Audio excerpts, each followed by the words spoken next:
Bonjour et bienvenue à tous sur notre chaîne Astronature 49.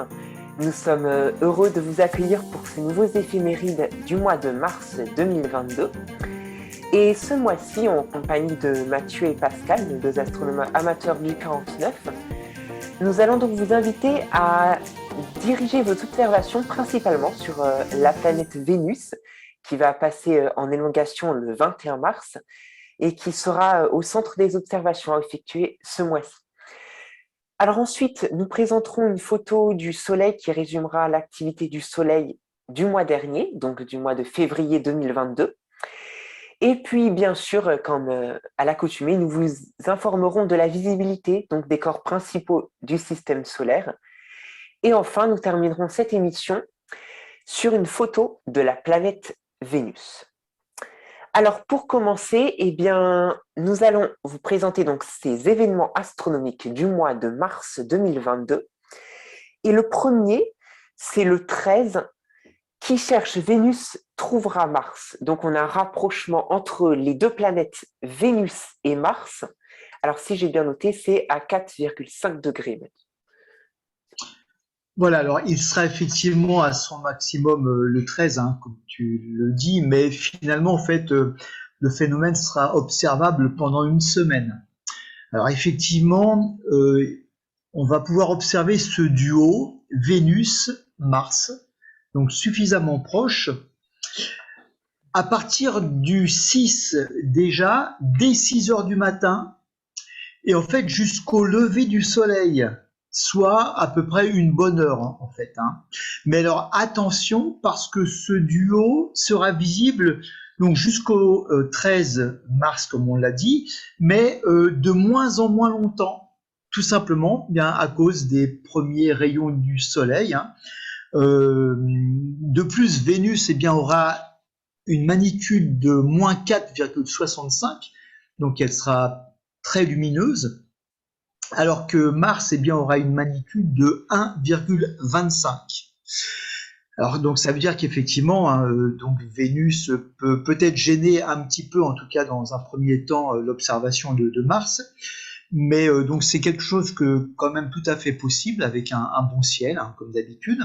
L'observation, elle se fera bien sûr à ras de l'horizon en fait, direction sud-est. Et puis, en fait, il faudra attendre que Vénus se lève. Et puis, en fait, on trouvera Mars juste en dessous. Donc, avec, comme tu l'as dit, Nathan, un rapprochement de 4,5 degrés, donc à son maximum le 13. D'accord. Et donc, est-ce qu'on pourra les observer toutes les deux donc, au télescope? Et jusqu'à quel grossissement on pourrait les observer? Oui, bien sûr. Alors, pour continuer un petit peu dans ce que disait Pascal tout à l'heure, on les voit déjà à l'œil nu, si vous voulez. Vénus, elle est immanquable dans le ciel. C'est l'étoile la plus brillante que vous pourrez voir, tout le ciel confondu. Alors, Mars, elle est un petit peu plus difficile, mais à partir du moment où vous vous y prenez relativement tôt, vous pourrez malgré tout la voir. 1,25, c'est quand même assez lumineux. Après, c'est vrai que dans les lueurs de l'aube, ça va se compliquer à mesure que la lumière solaire va envahir le ciel. Mais pour partir sur ce que disait Pascal tout à l'heure concernant la luminosité des deux astres, les magnitudes, c'est pas toujours évident à cerner de quoi on parle quand on dit Vénus, elle est de magnitude moins 4, Mars de magnitude plus 1,25. En fait, c'est aussi intéressant de réfléchir en termes de rapport, de proportion. Et en termes de rapport, Vénus, tenez-vous bien, elle est quand même 170 fois plus brillante que Mars en moyenne. Alors ça fluctue au fil du mois parce que Vénus commence à s'éloigner un peu de nous, Mars au contraire commence à se rapprocher, donc les magnitudes vont bouger très progressivement, très lentement au fil du mois, mais ça va bouger. En moyenne, 170 fois de rapport. Pour en revenir à ce que tu disais, Nathan, tout de suite, donc en ce qui concerne la vue au télescope, ça va être très intéressant parce que là, on va avoir accès, en tous les cas pour Vénus, à ces phases.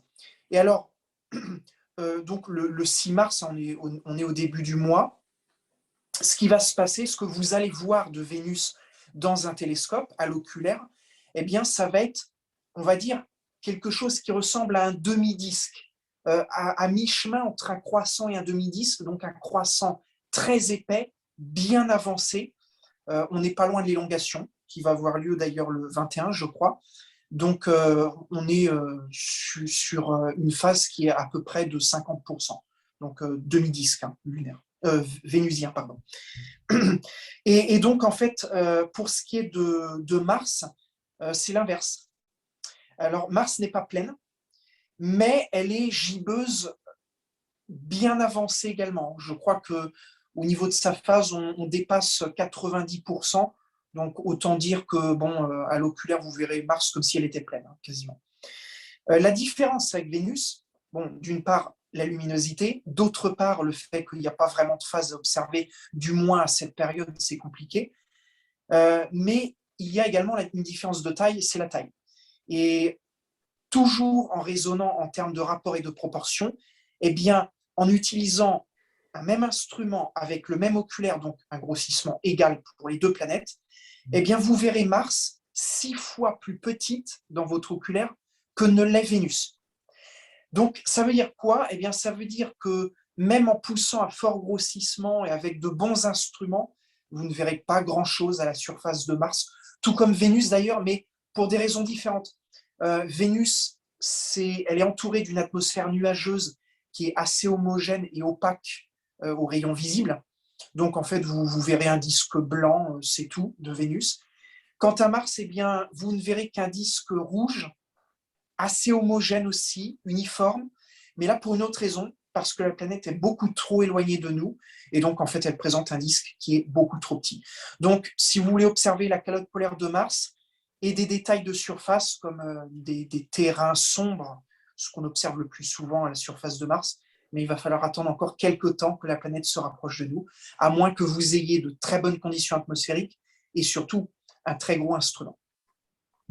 D'accord, bah merci en tout cas pour ces précisions sur ce rapprochement planétaire. Maintenant, nous passons au deuxième événement. Alors, c'est le 20, c'est l'équinoxe de printemps. Donc, juste pour information, à 16h33, heure locale, eh bien, nous passons à la saison printanière. Le 21, donc on en a parlé en introduction, c'est Vénus et le Soleil qui font le grand écart. Donc, c'est l'élongation ouest maximale de Vénus. Et donc, que peut-on dire sur cette élongation?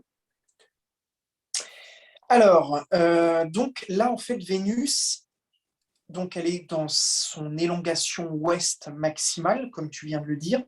C'est une élongation qui est de 46 degrés. Alors, une élongation de 46 degrés, ça veut dire qu'elle s'éloigne quand même relativement loin du Soleil en apparence visuelle dans le ciel. Mais vous allez le voir tout à l'heure, je vais y revenir, c'est-à-dire que cette élongation-là n'est pas très favorable. Ce qui fait qu'en fait, Vénus, on ne va pas la voir bien longtemps avant le lever du Soleil. Alors, pour poser le contexte, Vénus reste exactement dans le même coin du ciel presque tout le mois de mars. Donc en fait, là, Vénus monopolise l'attention en ce mois de mars puisque les trois événements principaux ne parlent que de la planète la plus brillante du ciel. Et donc, évidemment, on va l'observer toujours à peu près dans le même coin du ciel. Alors, elle donne même l'impression de stagner quand on la regarde tous les jours strictement à la même heure. Voilà, parce que justement, elle arrive à son élongation. Donc, on va observer orbitalement le fait que elle va commencer à ralentir dans sa course, dans son déplacement dans le ciel, jusqu'à s'arrêter, même si on est dans la période là, puisque c'est l'élongation, elle va s'arrêter visuellement dans le ciel, et puis elle va commencer à faire demi-tour pour se rapprocher du Soleil dans les semaines et puis les mois qui vont suivre. Alors, malgré son bel éloignement apparent au Soleil, eh bien, elle n'est pas très haute sur l'horizon au moment où le Soleil se lève, et finalement, eh bien, n'émerge de l'horizon théoriquement qu'1 heure et demie avant le Soleil lui-même. Donc, on a clairement connu mieux. Cela est dû donc à son inclinaison orbitale apparente défavorable. Et lorsqu'elle est favorable, eh bien, Vénus peut rester visible jusqu'à 4 heures suivant le coucher ou précédant le lever du Soleil. Donc, c'est beaucoup mieux. Alors, l'élongation, c'est aussi l'occasion de voir une phase à 50%. On en parlait dans l'événement précédent. Et là, donc, au moment de l'élongation, eh bien, vous verrez strictement une Vénus à moitié pleine, donc enfin une moitié de disque vénusien. Et là, ce sera très précis. Il ne manquera pas un morceau là. Voilà. Et alors, juste pour revenir donc sur Vénus et pourquoi est-ce qu'elle est si faible en termes de hauteur sur l'horizon, eh bien, elle se trouve actuellement dans la constellation du Capricorne. C'est une constellation d'été qui elle-même ne culmine jamais très haut dans le ciel. Donc, en fait, c'est aussi une autre explication pour laquelle Vénus n'émergera pas très très haut dans le ciel en ce mois de mars. D'accord. Donc voilà tout ce qu'on pouvait dire sur cette élongation qui aura donc lieu le 21. Alors, on rappelle aussi que dans la nuit du 26 au dimanche, dans la nuit du samedi 26 au dimanche 27 mars, eh bien, a lieu le changement d'heure, donc d'été, donc plus 1 heure, donc avec un saut des aiguilles de 2 heures à 3 heures du matin. Et enfin, pour terminer donc avec ces événements, nous avons le 29. Pour savoir où se cache Saturne, eh bien, il suffit de demander à Vénus. En effet, ce sera un rapprochement entre les deux planètes, Saturne et Vénus, donc à 2,1 degrés cette fois-ci. Voilà, effectivement, hein. Et puis en plus de cela, avec ce duo, on peut même rajouter un troisième qui fera le triangle. Vénus, Mars et Saturne. Et en fait, déjà à partir du 21, en fait, on va commencer à voir donc apparaître pareil, hein, donc véritablement en fin de vraiment début enfin Début du mois peut-être. oui non à l'aube, voilà. À l'aube, voilà. Début de journée. Très très tôt en fait, hein, dès 6 heures en fait, dès 6 heures du matin. Et en fait, on va pouvoir voir donc ce trio, hein, Vénus, Mars, Saturne, pendant une demi-heure, 3/4 d'heure grand maximum. Parce que après, effectivement, on sera embêté avec le soleil. Donc le soleil. Et alors effectivement, le 28, Saturne, eh bien, va se trouver juste sous Vénus. Hein, encore une fois, on l'a dit, hein, Vénus, de toute façon, il fera son apparition pendant tout le mois de mars. Hein, et puis, alors, il suffit de suivre Vénus, hein, pareil, horizon sud-est. Et puis, on verra tout de suite, voilà, quelques minutes après, Mars apparaître. Et puis, en fait, enfin, Saturne se trouvera donc bien sûr juste sous Vénus, et puis Mars se trouvera pratiquement à la hauteur de Vénus, sur sa droite, hein, en regardant l'horizon, un tout petit peu plus bas, hein, si par exemple on tire une parallèle. Par contre, dès 6h45, eh bien, il va y avoir quelque chose d'intéressant, la Lune va pointer son nez. Donc ça veut dire que dans le même plan, là, nous aurons la chance pendant très peu de temps, eh bien, d'apercevoir Vénus, Saturne, Mars et la Lune. Donc là, aussi une belle petite photographie à faire. Qu'est-ce que tu en penses, Mathieu? Alors, si on veut en venir sur le terrain de la photographie, ça tout dépendra de ce qu'on veut faire. Effectivement, si on veut faire du grand champ, donc là, on va utiliser un simple APN avec un objectif à focale assez courte sur un trépied, motorisé ou pas, hein, c'est pas obligatoire. Et puis, faire ces clichés, on va dire une demi-heure, 3/4 d'heure avant le lever du soleil, histoire d'avoir un maximum de contraste possible pour que le ciel soit le plus sombre possible et qu'en même temps, eh bien, les planètes et potentiellement la Lune puissent émerger assez haut sur l'horizon, même si elles ne vont pas malheureusement émerger très haut sur l'horizon. Donc, dans ce contexte-là, la principale difficulté, ça va être de trouver un horizon quand même bien dégagé, quoi qu'il en soit, pour les trois, hein, parce que les trois se passent au même moment, on regarde à peu près les mêmes choses, donc en fait, il va vous falloir un horizon, je précise, un sud-est bien dégagé. Voilà. Donc, après, si vous voulez zoomer sur l'événement, donc au maximum que vous puissiez faire pour avoir allez, au moins 2 des planètes dans le même champ, voire 3 éventuellement, si vous voulez prendre Mars et Saturne ensemble avec Vénus, eh bien, il va falloir aller chercher dans des téléobjectifs, donc des objectifs dont la focale dépassera sans doute 100 mm certainement, peut-être 200 ou 300 mm. Alors, certains diraient peut-être, ça serait une bonne occasion également pour utiliser une lunette à courte focale, de façon à faire du grand champ également. Ça va être compliqué, à moins d'avoir vraiment une très très très très courte focale, c'est-à-dire en dessous de 400 mm de focale.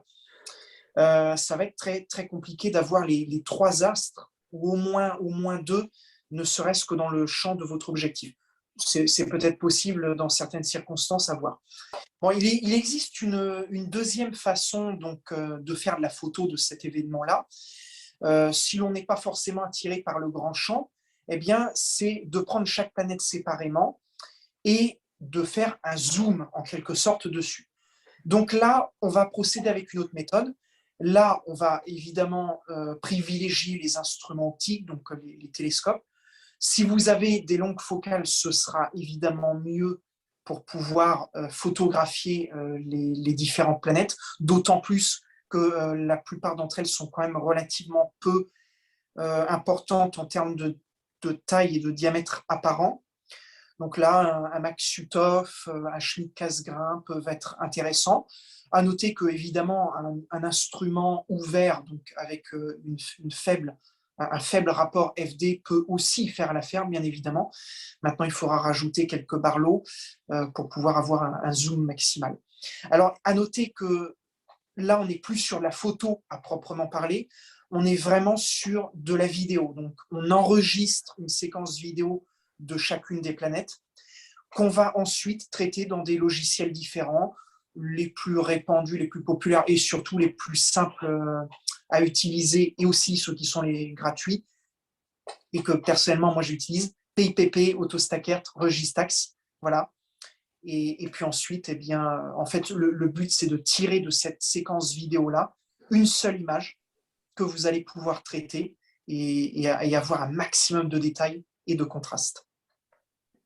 Voilà, et d'ailleurs, on le rappelle aussi, hein, Mathieu, tu as fait une vidéo sur justement ces traitements d'imagerie sur ta chaîne, l'explorateur du ciel. Donc, on vous invite aussi à y faire un tour, vous trouverez du contenu très intéressant. Maintenant, eh bien, nous avons terminé les événements astronomiques de ce mois de mars. Et donc, nous passons sur la photo du Soleil qui va nous résumer son activité du mois de février. Alors, théoriquement, je suis censé présenter l'une de mes photos. Je vais faire une entorse à la règle cette fois-ci. Je vais présenter en fait une photo qui vient de la sonde Solar Orbiter. Parce qu'en fait, Solar Orbiter a photographié un événement extrêmement impressionnant, qui est quand même relativement rare, mais qui va devenir de plus en plus fréquent à mesure qu'on approche du maximum solaire. On rappelle que maintenant, il ne reste plus qu'environ, selon les estimations, 2 ou 3 ans avant d'arriver au maximum solaire. Et là, eh bien, le cycle 25 est en marche et avance très vite maintenant. Et en effet, eh bien, le 15 février 2022, le Soleil a connu une éruption solaire géante, telle qu'on n'en a pas vu depuis longtemps, et même telle qu'on n'en a peut-être jamais photographiée avec une telle qualité. Alors, comme je le disais tout à l'heure, donc la sonde Solar Orbiter est à l'origine de cette photo. En fait, c'est un nuage de plasma qui s'est échappé du Soleil et qui s'est étendu sur une distance de 3,5 millions de kilomètres. C'est absolument gigantesque. À comparer avec les 1,5 million de kilomètres de diamètre de notre astre du jour et aux 150 millions de kilomètres de distance qui sépare la Terre du Soleil. Alors, eh bien, ce qu'a observé la sonde Solar Orbiter, eh bien, elle l'a fait par le moyen d'un instrument, un télescope spatial, pour être plus précis, qui est intégré à son bord. et qui est nommé Extreme Ultraviolet Imager. Alors, c'est un événement tel que même des engins non destinés à l'observation du Soleil ont enregistré ces effets. Alors, pour prendre un exemple, eh bien, il y a la mission européo-japonaise Bepi Colombo, que vous connaissez sans doute, qui est une mission qui est partie en direction de Mercure pour l'étudier. Eh bien, elle a détecté une vague massive d'électrons, de protons et d'ions lourds. Alors, par chance, eh bien, cette éjection de masse coronale s'est produite du côté du Soleil qui est opposé à notre Terre, donc pas dans notre direction, ce qui aurait pu mettre en danger les technologies actuelles. Et on estime en effet que c'était une éruption de classe X, donc les plus violentes éruptions que peut connaître le Soleil. Alors, l'observatoire SDO, donc Solar Dynamic Observatory, qui est un observatoire américain, on a même détecté la source. Un grand groupe de taches solaires sur la face cachée. Mais 5 jours plus tard, eh bien, lorsque la région active est devenue visible depuis la Terre, eh bien, les taches géantes attendues étaient plus petites que prévu. Alors, que s'est-il passé? Est-ce que cette région active a diminué en taille en 5 jours? Ou bien est-ce que cette région active n'était pas forcément à l'origine de cette éruption? Ou encore une autre possibilité, il est probable aussi que cette tache était plus petite que ce que les observations de l'héliosismologie avaient pu prévoir. Donc le mystère reste entier. Alors pour l'exploit technique, eh bien cette photo réalisée par Solar Orbiter depuis une distance de 109 millions de kilomètres au Soleil est la première à capturer l'intégralité du jet de matière tout en gardant la totalité du disque solaire dans le cadre. Voilà. Et alors donc, puisque j'ai dit, je faisais une entorse à la règle ce mois-ci, mais voyez que derrière moi, eh bien, en arrière-plan, j'ai mis une photo du Soleil. Autant en profiter pour en parler. En fait, cette photo va dans la droite continuité de ce que je viens de parler avec l'événement du 15 février. Alors, c'est une photo qui a été prise à la fin du mois de janvier, le 31, pour être plus précis. Et là, en fait, vous voyez des groupes de taches qui sont quand même assez importants, qui montrent encore, en ce moment, vous n'avez pas un seul jour où le Soleil est vide. Donc là, en permanence, il y a des taches solaires qui sillonnent le Soleil, et vous n'en avez pas qu'un ou deux, vous en avez bien souvent 2 ou 3 qui parcourent le Soleil à peu près tous les jours, voire des fois plus que ça. C'est arrivé depuis le début de l'année qu'on a eu 7, 8 groupes de taches en même temps sur la même face visible du Soleil. Donc, vous voyez, nous sommes en pleine course vers le maximum solaire, et cela se sent aussi bien dans les photos d'amateurs que dans les photos professionnelles. Voilà, merci donc Mathieu pour ce résumé un peu du Soleil et cette magnifique photo aussi. Alors, nous allons passer maintenant donc à la visibilité des corps principaux du système solaire, et à commencer par la Lune. Le 2 mars à 17h35, c'est la nouvelle Lune. Le 10 à 10h45, c'est le premier quartier de la Lune qui sera visible. Le 10 toujours, mais à 23h05, la Lune est à l'apogée. Le 18 à 7h17, c'est la pleine Lune. Le 23 à 23h28, la Lune est au périgée. Et le 25 à 5h37, c'est le dernier quartier de la Lune qui sera visible. Alors, pour ce qui est de la planète Mercure, alors elle sera difficilement observable tôt le matin, donc dans les lueurs de l'aube, au début du mois, quasiment inobservable, et à la fin du mois, elle sera vraiment inobservable. La planète Vénus, on pourra l'observer en toute fin de nuit, en ce mois de mars. La planète Mars, elle sera observable en toute fin de nuit, au début du mois, et en fin de nuit à la fin du mois, donc un petit peu plus. La planète naine Cérès, elle sera observable en première partie de nuit tout le mois de mars. L'astéroïde Pallas, on pourra l'observer en tout début de soirée au début du mois, et à la fin du mois, elle sera inobservable. Junon, on pourra l'observer en toute fin de nuit en ce mois de mars 2022. Vesta, on pourra l'observer aussi en toute fin de nuit. La planète Jupiter, elle sera malheureusement inobservable en ce mois de mars. Saturne, elle sera aussi inobservable au début du mois, mais à la fin du mois, on pourra l'observer dans les lueurs de l'aube. Uranus, on pourra l'observer en première partie de nuit, au début du mois. Et à la fin du mois, elle sera observable seulement en début de soirée. La planète Neptune sera malheureusement inobservable tout le mois. Et enfin, la planète naine Pluton sera inobservable au début du mois et observable en toute fin de nuit à la fin du mois. Voilà donc pour la visibilité des corps principaux du système solaire. Et nous allons donc terminer notre émission par cette photo donc de Vénus que Mathieu va nous présenter. Et oui, on en a parlé tout à l'heure. Vénus va décidément monopoliser ce mois de mars, mais elle est déjà visible en ce mois de février. Donc c'était l'occasion de la photographier au détour d'une éclaircie, parce que le temps actuellement n'est pas forcément très intéressant pour les observations. Donc c'est une photo que j'ai prise donc le matin, à la moitié du mois de février. Une photo prise avec un appareil photo, un APN Reflex, Canon EOS 90D, petit nouveau pour moi. Et donc c'est une photo qui a été prise avec un objectif 24-135, si je ne me trompe pas, millimètres. Tout ça pour vous montrer quoi? Eh bien, pour vous montrer que Vénus, c'est clairement l'astre le plus brillant du ciel nocturne en ce moment, en dehors de la Lune, bien évidemment.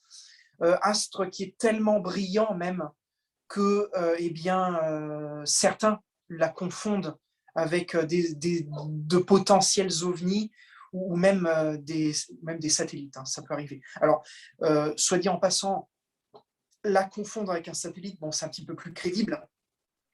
La différence avec un satellite, la plupart des satellites sont quand même moins brillants que Vénus. La seule qui serait capable de rivaliser avec Vénus en termes de luminosité, c'est l'ISS. Mais vous verrez tout de suite, que ce soit un simple satellite ou que ce soit l'ISS, eh bien, elle se déplace dans le ciel. Et en quelques minutes seulement, un satellite standard ou l'ISS peut avoir fait à peu près le tour du ciel. Donc, si vous voyez observer l'astre pendant plusieurs minutes, pendant plusieurs dizaines de minutes même, et vous constaterez que, bon, effectivement, l'astre se déplace lentement, mais ça, c'est dû à la montée du jour, donc au fait que la Terre tourne sur elle-même et que, en apparence, le ciel aussi. Ce qui fait d'ailleurs que le Soleil se lève, bouge dans le ciel, se déplace et se couche. Voilà, c'est exactement le même principe. Donc voilà, pour la photo du mois, qui est une photo classique, j'ai envie de dire, mais il est important de montrer, je pense, de rendre plus concret cette luminosité de Vénus dont on a tant vanté les bienfaits pour ce mois de mars. Voilà, merci Mathieu donc, pour cette magnifique photo de Vénus qui sera donc à observer tout ce mois de mars. Merci donc à tous de nous avoir suivis sur notre chaîne Astronature 49 pour cette émission des éphémérides. Et donc, eh bien, nous vous donnons rendez-vous le mois prochain pour les éphémérides du mois d'avril. Et donc, n'hésitez pas à laisser des commentaires, à laisser aussi un pouce j'aime et à partager aussi la chaîne autour de vous. Merci donc à tous et on vous souhaite un bon ciel à tous et à toutes.